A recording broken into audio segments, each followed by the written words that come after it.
Think about this. The year's 2003 and you're 13 years old out in the middle of the ocean. You're with your best friend having fun. Then suddenly, out of nowhere, a 14-foot tiger shark explodes through the water. Wait, we'll come back to this. Bethany Hamilton, born February 8, 1990, was hanging out with her best friend Elena Blanchard and Elena's family. Then she was laying down on her surfboard with her left arm in the water. Then suddenly, out of nowhere, a 14-foot tiger shark explodes through the water and snatches her left arm off. She was losing over 60% of her blood, and everything was fading to black. Elena, her best friend, frantically running down the beach, hysterically flagging people down, found a paramedic on vacation. He then called the ambulance and she was rushed to a hospital over 45 minutes away, the same hospital that her father was about to undergo knee surgery in.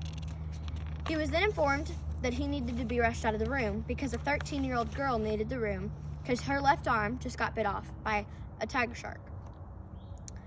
He knew that on that bright and brisk Halloween morning, there were only two 13-year-old girls in the water of Kauai. There were only two 13-year-old girls in the waters of Kauai, Hawaii. Elena Blanchard, a good family friend, and his very own daughter, Bethany Hamilton. He was then informed that it was Bethany, and he was freaking out. Bethany went into emergency surgery, and it was successful. A couple days later, she went into her second surgery, and it too was successful. She was then released from the hospital and brought home, but unfortunately, her whole yard and driveway were filled with press.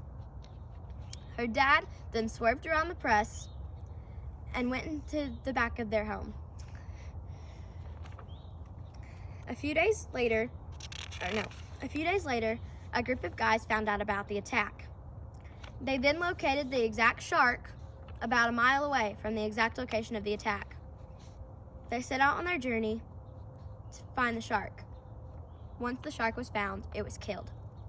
Did you know that tiger sharks are the second most likely shark to attack, just following great whites? They then gave the Hamiltons a call, and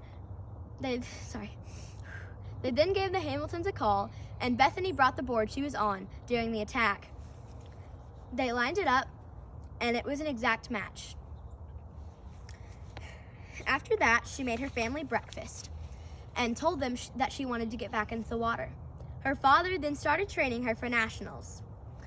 Once she was ready and got down to the exact board size she needed, she couldn't manage to duck dive. She was really mad because after her first competition, she got stuck out in the water. She was then rescued and brought back to shore. She said she wanted to quit surfing, but her dad made her a board with a handle specifically to meet her needs. Once she tested out the board in her next competition, she was able to duck dive.